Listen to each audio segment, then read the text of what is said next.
That's how you change the world.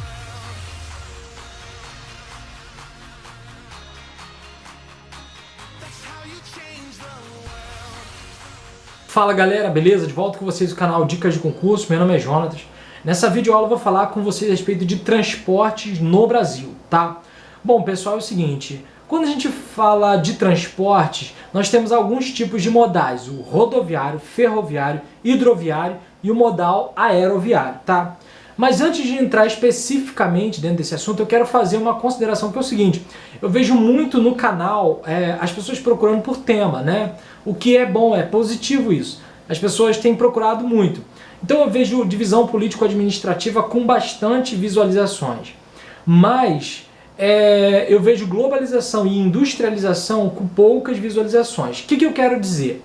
Eu quero dizer o seguinte, cara, dificilmente você vai encontrar um concurso público hoje que não caia industrialização e globalização. Às vezes a pessoa olha lá no edital e vai pesquisar, vai olhar lá no edital, tá por assuntos, mas tem que conferir a bibliografia, certo? Às vezes, na bibliografia, o livro em si tem um assunto que não está especificado lá no edital, ok? Então tem que tomar esse cuidado. E é muito difícil hoje você encontrar um concurso público, não que não aconteça, mas é muito difícil um concurso público que não caia globalização e não caia industrialização, ok? Então assim, não dá mole. Então assiste lá esses vídeos, beleza? Você não vai perder nada, você só vai acrescentar conhecimento. Bom galera, então voltando aqui sobre transporte no Brasil, eu preciso passar para vocês alguns conceitos. O primeiro conceito é a ideia de fixo e de fluxo. O que é a ideia de fixo? Fixo é uma ponte, é uma estrada, é uma rodovia, é um viaduto, certo? Então isso é a ideia do fixo, tá? A ideia do fluxo é a ideia da circulação de pessoas, de movimento, ok? Então dentro desse fluxo nós temos justamente o que eu falei, pessoas, mercadorias, automóveis também fazem parte do fluxo quando eles estão em movimento, tá? Trens, ônibus, tudo que está em movimento circula, é a ideia de fluxo. Outro conceito que eu passo para vocês também é a ideia de lugar e não lugar. Eu trabalho na minha bibliografia, eu trabalho com Milton Santos. Milton Santos, ele já ganhou, foi o único brasileiro, se não me engano, que ganhou o Prêmio Nobel de Geografia Mundial, tá? Então assim, Prêmio Nobel Mundial de Geografia. Ele é um cara sinistro, já faleceu, já morreu. Então, muitos concursos pedem Milton Santos, tá? Então ele traz esse conceito de lugar e não lugar, dentro da matéria de transporte. Então qual é a ideia de lugar para Milton Santos? Lugar é aquilo que estabelece para nós um vínculo, um sentimento de pertencimento ao lugar. Então, por exemplo, naquela praça eu dei o meu primeiro beijo, tá? Naquele lugar eu conheci meu melhor amigo, naquela escola, tá? Então passa essa ideia de vínculo, de pertencimento. E dentro da ideia de vínculo, de pertencimento, existem duas palavras conceituais, que é topofilia e topofobia. Topofilia é a ideia de sentimento de felicidade em relação ao lugar. E a ideia de topofobia, fobia é medo. Então é a ideia de medo, de pavor em relação a um determinado lugar. Na ideia de topofilia, de felicidade, como eu falei, poxa, ali eu conheci meu melhor amigo, ali eu tive uma boa experiência. Na topofobia, nós temos a ideia do medo do lugar. Pô, ali eu fui assaltado, certo? Naquele bairro ali, uma vez eu tive uma briga, ok? Então traz esse medo em relação ao lugar. Na ideia, no outro conceito de não lugar, são lugares corriqueiros que nós passamos e não estabelecemos o vínculo. Tipo uma estrada, uma ponte, uma rodoviária, certo? Não cria esse relacionamento. Mas, por outro lado, um não lugar é até engraçado, mas um não lugar pode vir a se tornar um lugar. Por exemplo, você vai num shopping, às vezes corriqueiramente, você passa pelo shopping, mas se de repente você no shopping você marcou um encontro, você começou a namorar, noivou e casou. Então você estabelece com o shopping de repente um vínculo de, poxa, ali eu conheci a pessoa da minha vida, a mulher da minha vida, né? Então isso é importante você saber, que um não lugar também pode vir a se tornar um lugar. São questões assim conceituais que Milton Santos traz pra gente. Outra questão importante que eu preciso passar para vocês é a respeito de dispersão e escoamento. O Brasil, ele se desenvolveu, ele concentrou muito a sua parte assim, de desenvolvimento econômico, industrial, no Sudeste, tá? Então, o Brasil ele se desenvolveu de uma forma assim, desigual, ok? Então, o que tem se buscado? Fazer com que as outras regiões também cresçam por igual no Brasil. Então, dispersar as indústrias e facilitar os fluxos de transporte, o escoamento em outras áreas do Brasil também, certo? Muitos concursos públicos vão tentar passar para a gente que o Sudeste perdeu a supremacia de lugar mais desenvolvido do Brasil, mas não é verdade. O Sudeste continua sendo a região mais desenvolvida do Brasil, seguida depois do Sul. Primeiro o Sudeste, depois o Sul do Brasil com o seu desenvolvimento. E assim, para trás fica Nordeste, Centro-Oeste e a região Norte, ok? Em relação ao seu desenvolvimento. Então essa ideia de dispersão e escoamento, tirar essa concentração excessiva do Sudeste e fazer o Brasil crescer por igual. Bom, galera, pensando ainda a respeito de transporte no Brasil, se nós pensarmos lá atrás, no período colonial, o Brasil ele tinha o que é chamado até hoje, de ilhas de povoamento. Então, por exemplo, você tinha uma aldeia lá em Salvador, na Bahia, você tinha uma outra aldeia, vamos supor, lá em Santa Catarina. Então não havia uma rodovia, estradas que fizessem essa ligação. As pessoas utilizavam o transporte marítimo costeiro para se deslocar nesses lugares. Geralmente quem usava esse tipo de deslocamento era a elite branca, né? Os marinheiros que faziam esse deslocamento, tá? Agora, também existia aquilo que existe até hoje, chamado de navegação de longo curso. A navegação de longo curso é quando é para outros países, para fora do país, tá? Então, a elite branca também utilizava esse transporte de longo curso e até o tráfico negreiro, né, que aqueles navios chamados tumbeiros, eles traziam os escravos, também fazia essa navegação de longo curso. A cana-de-açúcar, que era exportada para a Europa, navegação de longo curso. A extração do pau-brasil, navegação de longo curso. Então isso é apenas para vocês terem assim uma ideia do período colonial. Eram ilhas de povoamento, bastante isoladas no contexto assim dos transportes, tá, galera? Bom, pessoal, eu fiz aqui o meu rascunho, tá? Então, dentro dessa ideia do período ali colonial, eu anotei aqui, existia o transporte fluvial. Só que o transporte fluvial, que é a navegação ali através dos rios, ele era muito incipiente, muito rudimentar no Brasil colônia.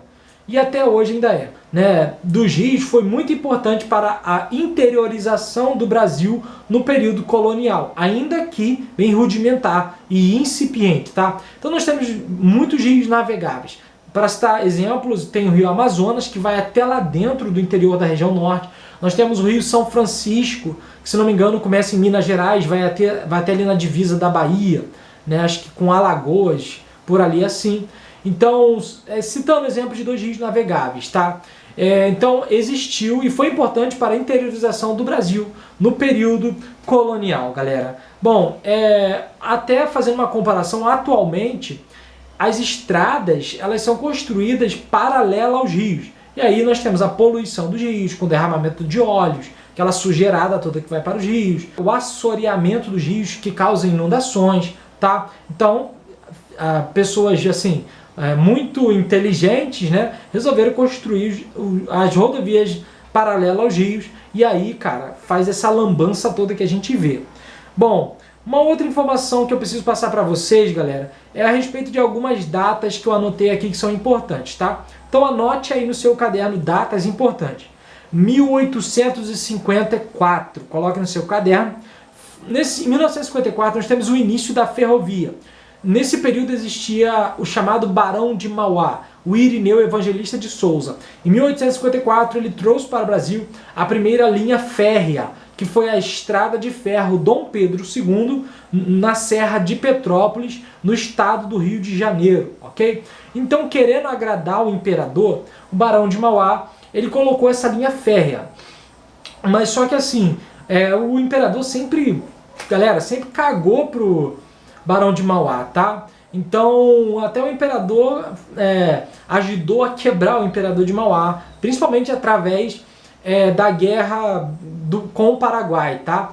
Bom, galera, uma outra data importante vai de 1870 até 1920. Nesse período nós temos assim, o café, galera, no Brasil estava bombando. E aí as linhas férreas tiveram um auge muito grande em decorrência disso. Se desenvolveu muito as linhas férreas nesse período, que pega o final do Império e o período da República Velha, tá? De 1870 até 1920. Outra data importante, 1926. Nesse período, o presidente do Brasil era Washington Luiz. E ele criou a primeira rodovia pavimentada do Brasil em 1926, com Washington Luiz. É tão interessante que a Washington Luiz foi a primeira rodovia pavimentada e foi a única rodovia pavimentada até 1940, tá? Então, uma data importante para vocês. Outra data importante, galera, só lembrando que o Washington Luiz ele tinha uma frase emblemática aqui: governar é abrir estradas, tá? 1927, nós tivemos a criação da primeira companhia aérea do Brasil. Não sei se vocês sabem, mas foi a Varig, tá? A Varig significa a sigla, né, que significa Viação Aérea Rio-Grandense. Bom, galera, você tem que pensar que naquela época foi criada a primeira companhia aérea, mas os aviões eram muito, assim, em processo ainda de desenvolvimento, tá? Era algo muito recente. Não existiam aeroportos em todas as capitais, beleza? Então nós estamos falando de um tempo muito lá atrás. Foi o início, tá, desse modal, né, de transporte aeroviário. Então a primeira companhia aérea foi a Varig em 1927. Outra data importante para você anotar no seu caderno foi 1960. Juscelino Kubitschek, ele governou o Brasil de 1956 até 1961. Em 1960 aproximadamente, com a inauguração de Brasília, né, aproximadamente ali, o que houve? Houve a interiorização das redes de transporte do Brasil, tá? Então ele levou as redes de transporte para o interior do Brasil com a criação de Brasília ali no Distrito Federal, tá, galera? É uma data importante e é 1960. Outra data importante, eu anotei, é 1974, tá? Que teve início, galera, as construções de ferro urbanas, tá? Que eu tô falando é o metrô. Então o primeiro metrô ele foi instalado lá em São Paulo em 1974. Fazendo uma comparação da evolução, por exemplo, do rodoviarismo, só para vocês pensarem sobre o assunto, algo interessante. Em 1900, eu anotei, 1950, existia um veículo para cada 260 habitantes. Um veículo para 260 habitantes, numa estatística, ok? Em 1996, existia um veículo para cada 8 habitantes, beleza? Então sai de 260 para 8 por veículo. Depois nós temos, em 2012, o último censo que eu tenho é de um veículo para cada 5 habitantes. Então mudou muito, de 260 para cada 5, beleza? Então tem gente aí que tem 3, 4 carros, né? Eu conheci um cara essa semana que ele tem 4 carros, né? Tem bala na agulha. Bom, galera, até se a gente pensar sobre o assunto, é muito complicado essa questão no Brasil, especialmente do rodoviarismo. É um modal assim caro. E por que o rodoviarismo ele é caro? Porque ele se desgasta muito facilmente, ele é menos resistente, pelo menos, do que os outros modais. Então requer um custo bem alto. Se hoje fosse fazer uma auditoria, penso eu, no Detran, no DENIT, meu irmão, é aquela música, né? Se gritar, pegar ladrão, não fica um, meu irmão. Então, eu penso nisso, cara, porque assim, a gente paga, eu tenho um Celta básico, e eu falo pra vocês, se eu pudesse hoje, eu não moraria no Brasil, né? Se eu pudesse hoje, muito provavelmente eu estaria morando nos Estados Unidos, tá? Às vezes eu até converso com a minha esposa que eu tenho um desejo de ir pra lá. Por quê? Cara, a gente tem eu e minha esposa, nós temos um Celta básico, beleza? Então, cara, com o dinheiro que a gente comprou o Celta básico, lá nos Estados Unidos a gente comprava uma BMW, ok? Então, assim, a gasolina, fui abastecer essa semana, acho que estava R$3,70 e pouco o litro do álcool. Lá é R$ mais ou menos 60, R$ 3,40 o galão lá nos Estados Unidos. Então, galera, é uma diferença absurda.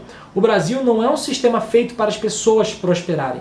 Nós amamos o Brasil, mas o Brasil, ele, assim, na sua parte do sistema, como a coisa funciona, é muito esdrúxula. Nós temos um índice de morte, de assassinatos, de violência, de homicídios, de 60 mil por ano, ok? Nem países em guerras, às vezes, chegam a índices tão altos. Ok? E se você pensar, 60 mil por ano, em 10 anos são 600 mil pessoas mortas, tá? Então, mais um pouquinho vai chegar a 1 milhão de pessoas mortas. Então, é algo assim, gigantesco, beleza? Então, né, só abrindo parênteses, cara, a diferença é muito grande, cara. O salário mínimo no Brasil é 748, alguma coisa em torno disso, né? Lá nos Estados Unidos eu assisto vídeos de pessoas que moram na China, na Rússia, na Inglaterra, nos Estados Unidos. Lá vocês não ganham, lá as pessoas não ganham por mês, ganham por hora, ok? Tanto que tem aquela frase famosa, time is money, certo? Tempo é dinheiro. E alguns brasileiros relataram, pelo menos, foi o que eu vi, que ele chegou a ganhar uma faixa de $2.400, tá? Por mês. E depende da região que você vai morar lá, mas aí já é vídeos que você tem que assistir no YouTube, certo? Eu já acabo fugindo aqui para outros assuntos. Mas se você quiser assistir para aprender um pouco mais, eu gosto muito de um canal no YouTube chamado Realidade Americana, e tem um outro canal que eu gosto muito de assistir também, que é do Albertinho Gázio. Albertinho Gázio, ele gosta muito de, assim, eu gosto muito dele, ele fala muito a verdade, então nem todo mundo gosta que as pessoas falem a verdade. Eu gosto, então eu gosto de assistir, mas é uma questão de identificação. Bom, galera, agora falando então sobre o rodoviarismo, nós temos algumas informações importantes que eu tenho aqui para passar para vocês. Então eu falei, né, existiam ilhas de ocupação, com Washington Luiz, né, em 1926 foi a primeira estrada pavimentada. Juscelino Kubitschek trouxe uma integração, uma interiorização para as redes de transporte do Brasil. No período dos militares, houve assim um incentivo para que as pessoas fossem ocupar as regiões assim chamadas de anacúmenos, que são as regiões vazias e despovoadas. Houve assim um incentivo através até do rodoviarismo para que as pessoas fossem morar nesses lugares, tá? Mais do interior. Tinha até uma frase que dizia: dar ao homem sem terra do Nordeste a terra sem homem do Norte. Então, até através disso, eles foram criando estradas para poder levar as pessoas para essas áreas despovoadas, para até auxiliar no que tange a soberania nacional, tá? Bom, galera, algumas informações que eu passo para vocês a respeito dos tipos de rodovias. Como eu já falei, a rodovia é um modal caro, a rodovia é um modal assim, menos resistente, tá? Há uma máfia muito grande nas indústrias de petróleo, certo? E eu preciso passar para vocês, assim, acho que é importante, os tipos de rodovias. Você tem as chamadas radiais, tá? As radiais, galera, são aquelas que partem de Brasília, ok? São as radiais, partem de Brasília. E elas possuem uma numeração que vai de 1 até 100, tá? As radiais vão de 1 até 100. E elas aumentam a partir do norte no sentido horário. São as chamadas radiais. Nós temos também as longitudinais. As longitudinais são traçadas no sentido do norte para o sul do país, beleza? E a sua numeração vai de 101 até 200, aumentando de leste para oeste. Então, se você vê assim, BRs, né, aquelas placas com BRs que vão de 1 até 100, você sabe que é uma radial partindo de Brasília. Se você encontrar uma BR que vai de 101 até 200, você sabe que é uma longitudinal, ok? Que vai de 101 até 200, beleza? Uma outra questão, outro tipo de rodovia, são as chamadas transversais. Repare bem no nome, tá? Elas são traçadas no sentido leste-oeste. Lembrando para vocês que leste é onde fica a nossa parte marítima do Brasil, ali, onde tange o Oceano Atlântico, tá? O oeste é o interior do Brasil. Então, as transversais são traçadas no sentido leste, ou seja, do mar para o interior do país. E a sua numeração vai de 201 até 300. Essas são as transversais. Outro tipo de rodovias são as diagonais, que são traçadas diagonalmente no país, e a numeração vai de 301 até 400. Temos também as rodovias de ligação, são as que ligam todas as outras, ok, entre si, e a numeração vai de 401 até 500. Então, se você encontrar uma numeração de 401 até 500, você já sabe que é de ligação, que vai fazer uma integração entre as rodovias, os tipos de rodovias, beleza? Bom, galera, e agora para finalizar eu vou passar para vocês as principais rodovias. Não tem como passar todas, então eu vou passar as principais, as que tem mais possibilidade de cair. Nós temos a rodovia 364, ok? Ela começa em Limeira, lá em São Paulo, no estado de São Paulo, passando pelo Triângulo Mineiro, Goiás, Mato Grosso, Rondônia e Acre, beleza? Atinge a fronteira com o Peru, lá no Cruzeiro do Sul. E a extensão, galera, dessa rodovia é de 4.196 quilômetros. Galera, é muito caro, tá? Pensem nisso. A importância, galera, econômica da BR-364 é que decorre do fato de permitir o escoamento da produção de cassiterita, que é um minério de estanho, tá? Que lá em Mato Grosso, Amazonas e Rondônia. Também ele faz o escoamento da soja, tá? E no futuro ele pode ser uma saída do Brasil para o Pacífico, tá? Através de acessos em territórios do Peru e, consequentemente, trazendo um comércio maior para o Brasil e os países vizinhos. Então, a BR-364 é uma BR, galera, estratégica. Guarde a BR-364. Outra BR importante é a BR-319, tá? Que liga o Porto Velho, né?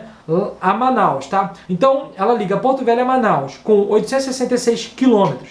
Através na BR-319, você tem uma ligação com a BR-174 para chegar até a fronteira da Venezuela, tá? Uma outra BR que eu passo para vocês é a BR-010, tá? Que é chamada Belém-Brasília, porque ela vai de Belém até Brasília com 1.901 quilômetros. Hoje, essa BR-010 ela está integrada com a BR-153 e exerceu um papel importante na consolidação de Brasília como capital federal, a BR-010. BR-153, que liga Marabá, no Pará, a Aceguá, no Rio Grande do Sul. E essa rodovia ela, muito grande, ela possui 3.555 quilômetros e incorporou a BR-010 e será a grande via interior de integração rodoviária no sentido norte e sul do país, beleza? Outra BR importante, galera, é a Perimetral Norte, que é chamada BR-210, Perimetral Norte. Ainda em fase de implantação, ela ligará Macapá, no Amapá, até Iaureté, no Amazonas, beleza? Na fronteira com a Colômbia. Então a BR também é importante. Temos também a BR-230, que é a famosa Transamazônica, beleza? Que liga João Pessoa, na Paraíba, até Benjamin Constant, no Amazonas, com apenas, galera, entre aspas, né? Com 4.918 quilômetros. São quase 5.000 quilômetros, beleza? De estradas rodoviárias. Benjamin Constant, galera, fica ali na divisa com Peru e Colômbia, ali naquele meiozinho ali da divisa de Peru com a Colômbia, tá? A grande importância dessa imensa estrada foi perpetuar a posse da extensão da região brasileira, quando a cobiça estrangeira aumentava propostas de transformar a Amazônia em pulmão do mundo, em terra livre do mundo. Então essa rodovia foi importante para assegurar a soberania brasileira, tá? Na região ali da Amazonas. É importante também você pensar que é um saquetel furado, galera, essa rodovia. Porque hoje você constrói, hoje você pavimenta e devido à umidade, rapidinho cresce uma árvore e sai arrancando o asfalto. Alguns aspectos importantes da BR-230, galera, é o seguinte: ela busca uma complementação do maior sistema fluvial do mundo. Então ela complementa o maior sistema fluvial do mundo, que é o Rio Amazonas, que é o maior rio navegável do mundo, por percorrer, galera, pontos terminais da navegação dos afluentes da margem sul do Rio Amazonas. Outra consideração importante da BR-230 é que ela busca propiciar a migração interna, ok? Principalmente do Nordeste do Brasil, para áreas favoráveis à agricultura e à pecuária. Então você vê a importância econômica da BR-230. Outra questão que nós devemos considerar é que ela busca permitir a exploração de recursos minerais de áreas como o ferro de Carajás, o manganês, o ouro, o estanho na região do Médio Tapajós. Eu abro um parênteses, se você não assistiu a minha videoaula a respeito da Amazônia, né, Amazônia Oriental, tem umas videoaulas aí, ok? Sobre a região norte. Assistam, tá? Que vai ser muito importante. Você não vai perder nada, você só vai agregar conhecimento, beleza? Outra informação de uma BR importante que eu passo para vocês é a BR-163. A BR-163 liga São Miguel do Oeste, em Santa Catarina, à fronteira com o Suriname. Então, meus amigos, ela tem 3.966 quilômetros, quase 4.000 quilômetrozinhos essa rodovia. Soma todas essas rodovias, galera. Imagina o gasto que não tem. Passa por áreas ainda pouco habitadas, mas ricas em minérios de cobre e chumbo do Médio Xingu e a região do Trombetas, no Pará. Outra rodovia importantíssima é a BR-101, beleza? Ela percorre o litoral desde Fortaleza, no Ceará, até Osório, no Rio Grande do Sul, com 4.517 quilômetros, galera. Ela liga diversas capitais de estados, possibilitando o abastecimento da zona litorânea do Nordeste e o escoamento da sua produção com o sal do Rio Grande do Norte, açúcar do Pernambuco e produtos manufaturados. Então, a BR-101, galera, dá um asterisco que ela é extremamente importante para o Brasil. Outra rodovia, galera, muito importante é a BR-116, tá? Ela liga Fortaleza, no Ceará, até Jaguarão, lá no Rio Grande do Sul, tá? A BR-116, ela faz até a fronteira ali de Jaguarão, na fronteira com o Uruguai. Ela possui 4.468 quilômetros. Através desse eixo da BR-116, nós temos que a região sudeste se liga a essas duas cidades, de Fortaleza e Jaguarão, e através de conexões com outras rodovias atinge o resto do país, tá? A BR-116 também possui o maior tráfego de veículos pesados e ônibus interestaduais do país. Então dá um asterisco nesse negócio aí, galera. Beleza? Esta rodovia já está próxima da sua saturação. E é por isso que a BR-101 e a 153 vem como uma válvula de escape, ok? Como uma alternativa para dividir a intensidade e o fluxo de tráfego na BR-116. Então ela é talvez a mais importante do Brasil, devido à sua intensidade de fluxo, beleza? E temos também a BR-040, que eu destaco para vocês, que liga Brasília até Belo Horizonte. E de Belo Horizonte até o Rio de Janeiro, e permite a ligação da capital federal, Brasília, às demais capitais do país e facilita o seu abastecimento. Bom, galera, outra BR importante é a 050, que liga Brasília a Santos, tá? Ela possui 1.051 quilômetros, passa por São Paulo, e o trecho São Paulo-Santos, conhecido como a Via Anchieta, tem grande importância econômica por ligar o maior porto do país, lá em Santos, à maior área industrial brasileira. Então dá um asterisco aí na BR-050, tá? A BR-262, ela liga Vitória, no Espírito Santo, até Corumbá, no Mato Grosso. Bom, galera, Corumbá faz divisa ali na fronteira com a Bolívia. Então essa rodovia, a BR-262, ela possui 2.253 quilômetros. A importância dela é uma importância assim, política, tá?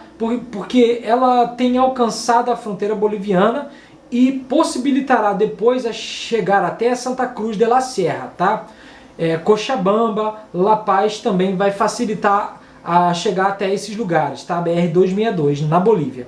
Facilitará dessa forma a ligação do Brasil com o Oceano Pacífico. E através do Oceano Pacífico, galera, o Brasil pode fazer comércio com a Oceania, com a Ásia, com o Oriente Médio. Se um navio quiser sair hoje do Brasil, ele só tem ligação pelo Atlântico. E aí tem que passar o Oceano Atlântico, o Oceano Índico, até chegar, por exemplo, no Japão. Passando pelo Pacífico, ele já chega rapidinho ali no Japão, beleza? Então ele tem uma importância política e estratégica muito, muito grande, ok? Bom, galera, e a BR-262 ainda poderá converter no futuro Vitória em um porto livre para a Bolívia e ainda facilitar o escoamento da produção agrícola e pecuária do Mato Grosso do Sul, concorrendo para o corredor de exportação de Vitória. Bom, galera, essa BR ela é muito importante. Outro aspecto importante, galera, é a BR 277, liga ao porto de Paranaguá até a Foz do Iguaçu, passando por Curitiba, possui 834 quilômetros. Ela possibilita ao Paraguai utilizar o porto de Paranaguá, franqueado pelo Brasil. Permite ainda a ligação com a rodovia argentina vinda de Puerto Iguaçu, tá? E serve para escoar a safra agropecuária, principalmente soja e açúcar. E a indústria extrativa vegetal, madeira e erva mate, tá? Essa é a importância da BR 277. Temos ainda a BR 293 que liga Pelotas até a Uruguaiana, com 536 quilômetros, tá? Que permite acesso ao porto de Rio Grande. Beleza, galera? Bom, pessoal, acho que essas são as principais rodovias e os principais fatores relacionados ao rodoviarismo no Brasil, tá, galera? É aquilo que a gente fala, cara, é muito complicado a questão rodoviária, há uma máfia muito grande. Você paga o IPVA no Brasil, você já está pagando a pavimentação. Você paga combustível, você já está pagando a pavimentação. Agora, a nossa Constituição Federal, ela diz que qualquer pessoa tem o direito de ir e vir, ressalva pedágio. Então a gente acaba pagando duas vezes e isso, ó, vai para o bolso dos corruptos, certo, galera? Bom, pessoal, uma outra questão importante que eu preciso passar para vocês é a questão do transporte hidroviário, ok? Ele foi importante para a interiorização do Brasil, lá no período colonial foi incipiente, foi rudimentar, beleza? Mas foi algo assim extremamente importante. Galera, quando eu pego a questão hidroviária, não tem como eu não falar da Amazônia Azul, tá? A Amazônia Azul, galera, compreende o seguinte: quando você chega na linha de praia, quando você chega na areia do mar, o seu olho ele consegue enxergar até 12 milhas náuticas, que dá aproximadamente 22,2 quilômetros. Então o seu olho é o máximo que ele vai conseguir enxergar, tá? Então a ONU convencionou que essa distância é conhecida como mar territorial, onde a nação costeira ela detém a soberania dos recursos e dos transportes marítimos que vão trafegar ali, sendo permitida a entrada de navios inofensivos, ok? Pequenas embarcações é permitida a entrada. Agora, quando você passa a mar territorial, você atinge a zona econômica exclusiva, onde você tem uma faixa que vai de aproximadamente 370 quilômetros de distância. Essa zona econômica exclusiva, a nação costeira, isso é uma convenção da ONU, como eu já falei, ela detém a soberania dos recursos, mas qualquer navio, qualquer embarcação pode circular nessa faixa ali chamada zona econômica exclusiva, mas a nação costeira detém a soberania, o monopólio dos recursos naturais. Passou isso, você tem o talude oceânico, ok? Você tem as zonas abissais, então já foge pra gente, beleza? Então essa é a ideia da Amazônia Azul. Então nós temos, galera, como eu já falei, a navegação de longo curso para outros países, nós temos a chamada navegação costeira, também chamada de cabotagem, certo? E então assim, a cabotagem faz esse transporte, fluxo ali hidroviário. Galera, se você mora igual eu moro aqui em Teresópolis, no interior, na região serrana do estado do Rio de Janeiro. Se eu quiser pegar um navio de transporte para ir para Salvador, para o Nordeste, para o Norte, eu não tenho essa possibilidade, ok? Então, assim, é uma área assim, pouco investida e assim, uma área barata, que poderia, logicamente, facilitar muito. A ferroviária, o modal, o transporte hidroviário, são modais seguros, beleza? Bem mais seguro que o rodoviário, tá? Bom, galera, e até mesmo o aéreo, que também é considerado mais seguro, tá? Bom, segundo dizem, né? Mas eu não gosto de andar de avião, particularmente. Bom, pessoal, eu fiz aqui minhas anotações também a respeito do transporte hidroviário, né? Então, até o início da década de 50, eu anotei aqui, a navegação costeira era responsável pelo transporte de aproximadamente 30% das mercadorias, tá? A partir daí, de 1950, iniciou um declínio e hoje 10% das cargas estão no setor da navegação costeira, que eu estou falando especificamente agora sobre navegação costeira, tá? A navegação de longo curso, galera, uma informação, é o seguinte: ela era dominada lá antigamente por empresas estrangeiras, tá? E a participação do Brasil era limitada a cerca de aproximadamente 10%, tá? Na navegação de longo curso também. Porém, em 1967, com a intervenção militar no Brasil, o governo brasileiro tomou algumas medidas e conseguiu alterar a situação, e o Brasil passou de 10% para 65%, tá? Na década de 1980. E depois declinou de novo e hoje voltamos aos mesmos 10%. Também uma outra questão que eu tenho anotado é que o desenvolvimento da navegação da marinha mercante é inquestionável, não pode ser questionada, tá? Por quê?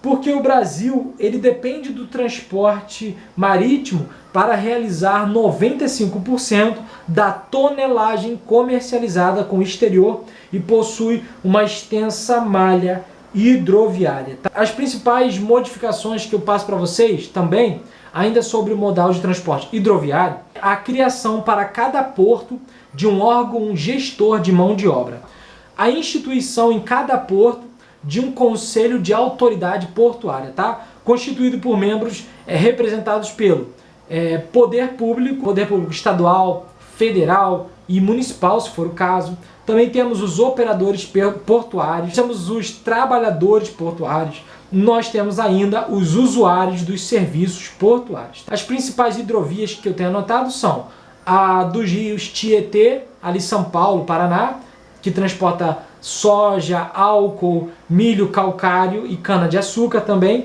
O principal produtor de açúcar do Brasil hoje é São Paulo, galera. Temos também a do rio Jacuí, tá? Ali uma hidrovia importante, na Lagoa dos Patos, se não me falha a memória, no Rio Grande do Sul, isso aí.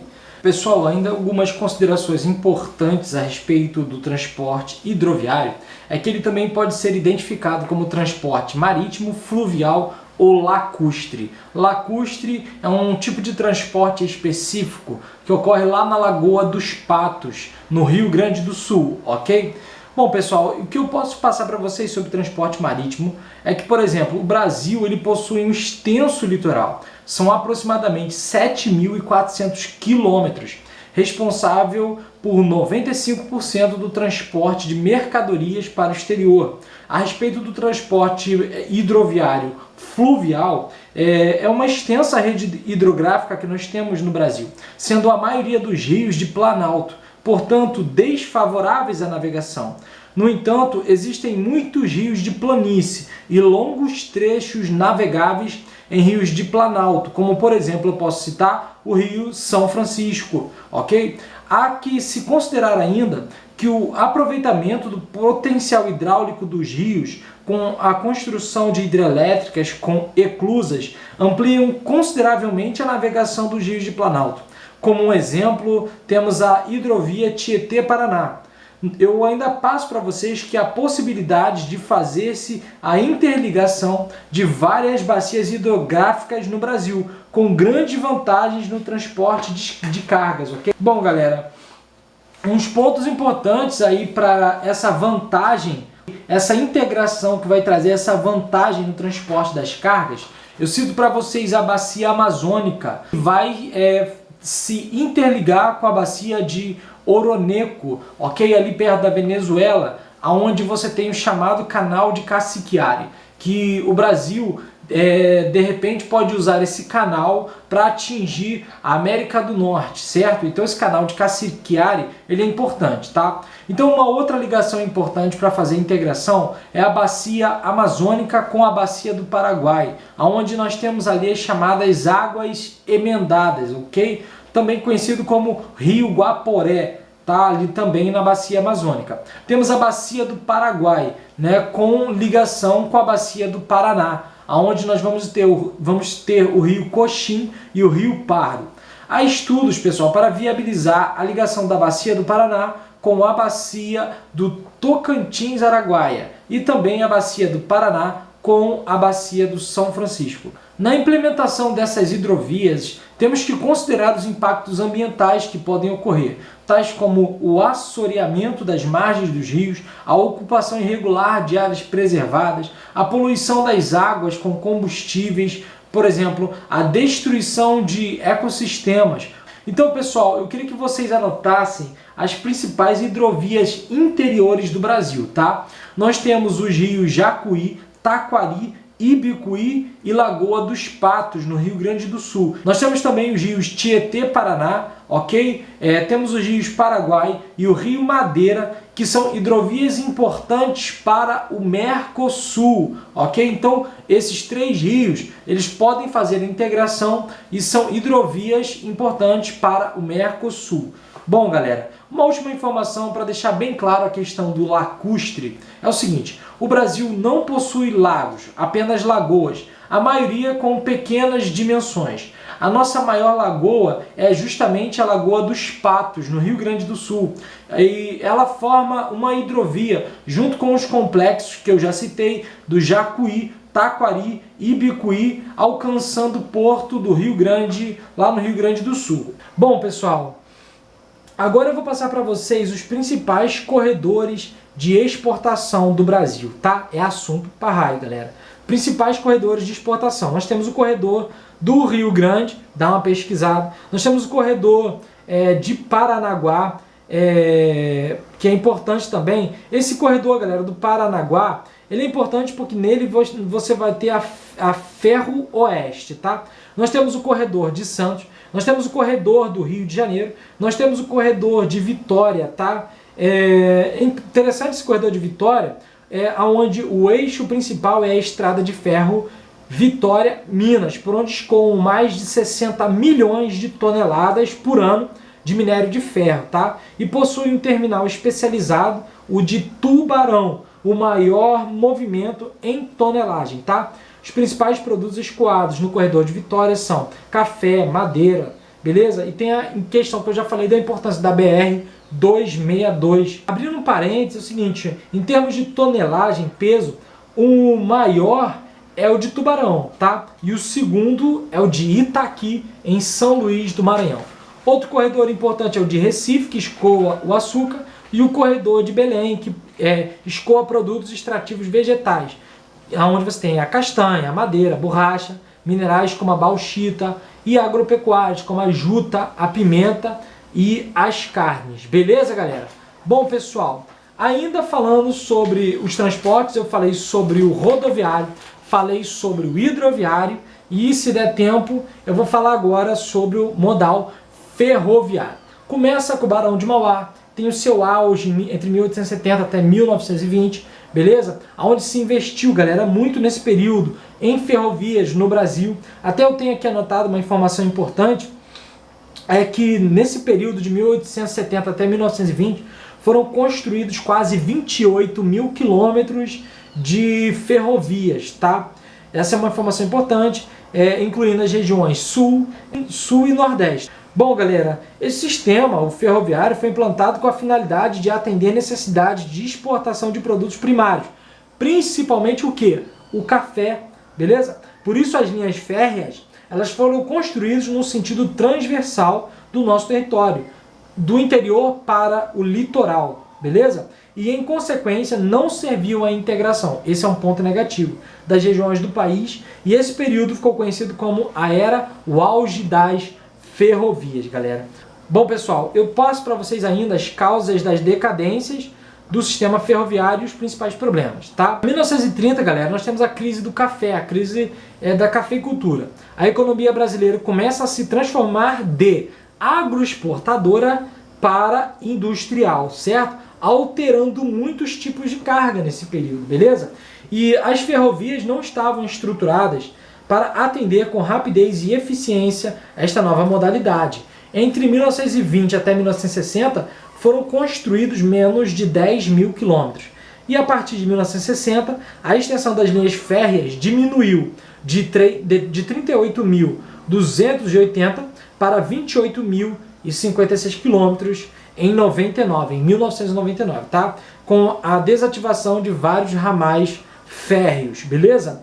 Bom, galera, um outro problema é a existência de bitolas diferentes, largura entre os trilhos diferentes, o que dificulta com que haja uma padronização das linhas com os trens, beleza? O que dificulta muito isso daí. Outro ponto importante são os elevados custos de implantação das ferrovias, o que assusta muito, tá? Desestimulando os investidores particulares. Mas a longo prazo, a ferrovia, ela compensa, beleza? Diferente da rodoviária. Bom, pessoal, pelo menos hoje.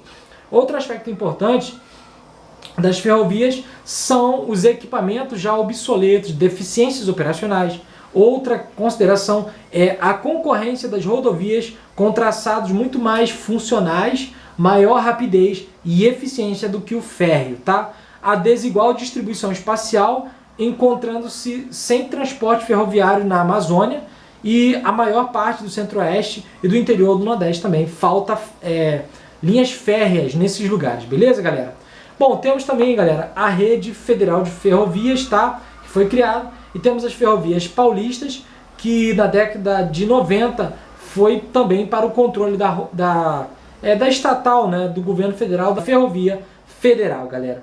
Dos 28.056 quilômetros em 1999, apenas 2.144 são eletrificados, tá? E desde 1996, essa rede ferroviária federal, tá?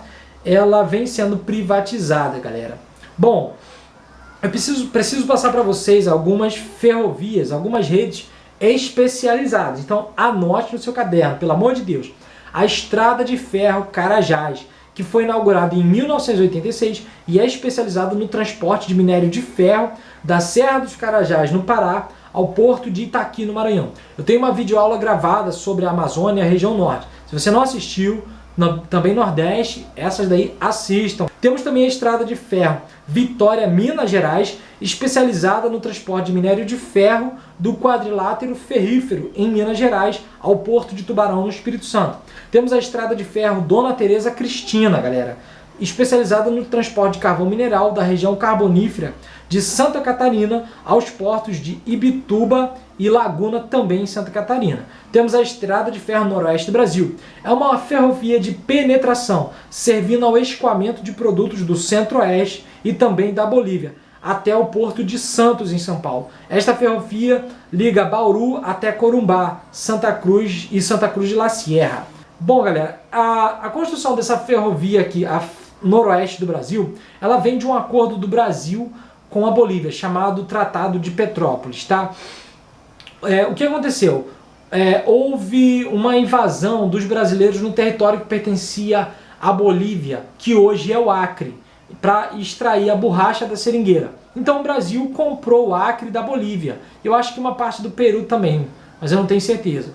E com isso o Brasil fez um acordo com a Bolívia de comprar o gás da Bolívia e fazer uma passagem da Bolívia para o mar. Então foi criada aí essa Noroeste do Brasil. Então até muita cocaína, muita droga vem. Bom, pessoal, eu ainda preciso passar para vocês a importância dos dutos. Então, galera, os dutos eles são importantes porque eles trazem uma economia para os meios de transporte. E no Brasil são mais utilizados os oleodutos, que conduzem os óleos, e os gasodutos, que conduzem os gases, tá? E existem também alguns minerodutos.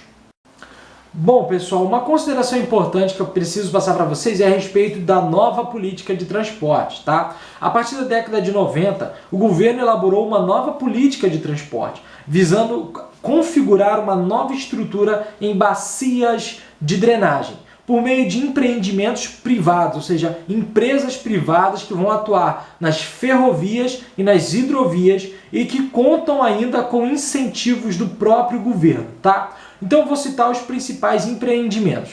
Temos a ligação do Centro-Oeste e Sul da região da Amazônia, tá? Já estando as partes do Sul e Central do Mato Grosso do Sul conectadas aos portos de Santos e Paranaguá pelas ferrovias Noroeste do Brasil, Novo Oeste e Ferropar. A Ferro Norte já chegou no meio do Mato Grosso do Sul e no futuro, numa segunda etapa, irá atingir Cuiabá e Porto Velho.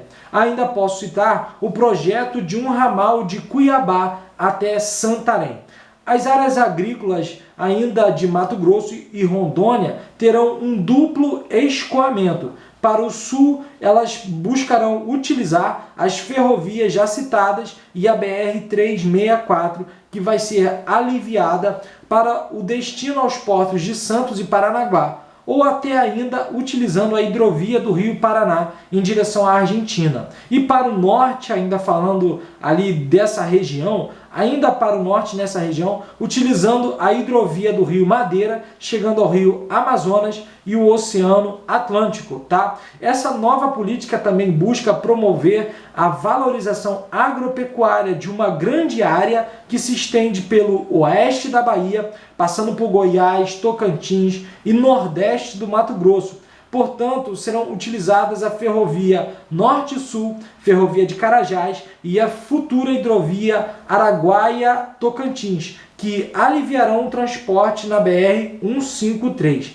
Também, galera, esses empreendimentos vão buscar trazer uma ampliação da hidrovia Tietê-Paraná, que conecta importantes áreas de economia dinâmica e diversificada do Sudeste e Sul do Brasil, conectando-as aos países do Mercosul. E para isso foi necessária a construção de algumas eclusas, tá? Essa nova política não vai abandonar a estrutura rodoviária já existente. O que se deseja, o que se almeja com isso é uma integração das diferentes modalidades de transporte com a criação de estações intermodais. Então anote aí as estações intermodais e terminais diversos para fazer justamente essa integração. Os portos também, galera, eles são muito importantes, representam os elos principais entre o sistema nacional de transporte e o mercado mundial, ok? Por isso, os portos são muito importantes, porque através dele nós recebemos produtos e enviamos produtos, tá? Em termos de movimentação de carga, aquilo que é a tonelagem, os maiores portos do Brasil são Tubarão, no Espírito Santo, e Itaqui, no Maranhão. Esses são os principais em termos de tonelagem, em termos de movimentação de carga. Nós sabemos que o maior porto do Brasil é o de Santos, tá? No Sudeste ainda estão concentrados portos de grande movimento, como São Sebastião em São Paulo, Santos, Sepetiba no Rio de Janeiro, Angra dos Reis em Rio de Janeiro e ainda o porto da cidade ali, o porto do Rio de Janeiro, na cidade do Rio de Janeiro.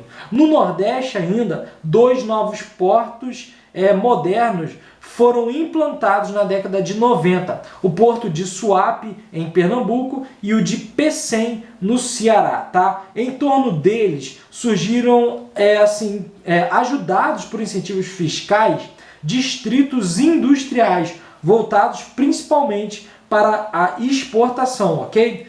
E galera, olha só, as matrizes de transporte do Brasil, elas são muito desequilibradas. Para falar sobre esse desequilíbrio, a matriz de transporte do Brasil, nós temos 58% de rodovias, 25% de ferrovias e 13% de hidrovias. Ou seja, há um desequilíbrio, é desigual, ok? O ideal seria uma matriz com cerca de 1/3 para cada meio de transporte. Assim, o rodoviário funcionaria para pequenas distâncias, o ferroviário para médias e longas distâncias e o hidroviário para grandes cargas não perecíveis e também longas distâncias. E a gente precisa pensar por que investir. E pensando sobre por que a gente deve investir nessas áreas, é que a melhora da malha de transporte é fundamental para garantir o crescimento contínuo da economia brasileira. E qualquer expansão econômica pode esbarrar na falta de meios para escoar boa parte da produção, como é o caso dos produtos agrícolas e siderúrgicos, tá? Então, nesse meio, nós temos os chamados meios disponíveis, tá? Mais da metade de tudo que se transporta no Brasil passa por rodovias, sobretudo em caminhões. Ferrovias são o segundo meio em importância no Brasil, seguido das hidrovias, do meio dutoviário, com os dutos que eu já falei, né, usados basicamente para gás e petróleo, e por fim o transporte aéreo, tá? As hidrovias, galera, como eu já falei sobre hidrovias, o Brasil tem cerca de 43 mil quilômetros de rios, dos quais 28 mil são navegáveis e outros 15 mil até que poderiam ser aproveitados no transporte se houvesse investimentos, tá? Mas as hidrovias instaladas só chegam atualmente a cerca de 10 mil quilômetros aproveitados. O meio é pouco utilizado porque no decorrer da história a opção foi a estrada. Se as hidrovias fossem eleitas como prioridade em matéria de transporte de carga, haveria uma queda no custo do frete, tá? Chamado custo Brasil hoje, galera, é muito caro. Uma única embarcação carrega o equivalente a 15 vagões de trens, certo? Ou a 60 caminhões. Então é muita coisa, o que aliviaria muito o custo do frete e os produtos chegariam para a gente muito mais baratos. E falo ainda justamente a respeito desse custo elevado. O impacto do alto custo dos transportes no Brasil não recai só nas exportações.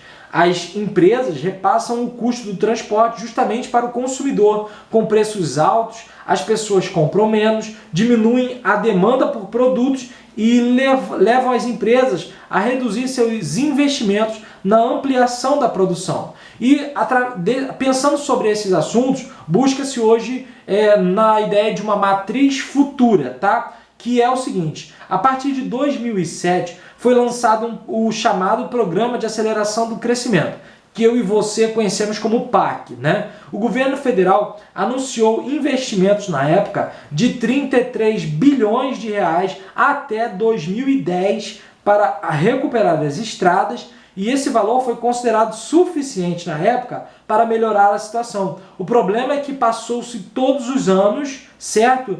E não mudou nada. Houve muita gente muito corrupto pegando partes dessa renda, parte dessa grana que pela lei do orçamento, né, o plano plurianual de orçamento já estava assim, autorizado os gastos para transporte. E não foi feito praticamente nada, galera. É uma vergonha esse governo do PT.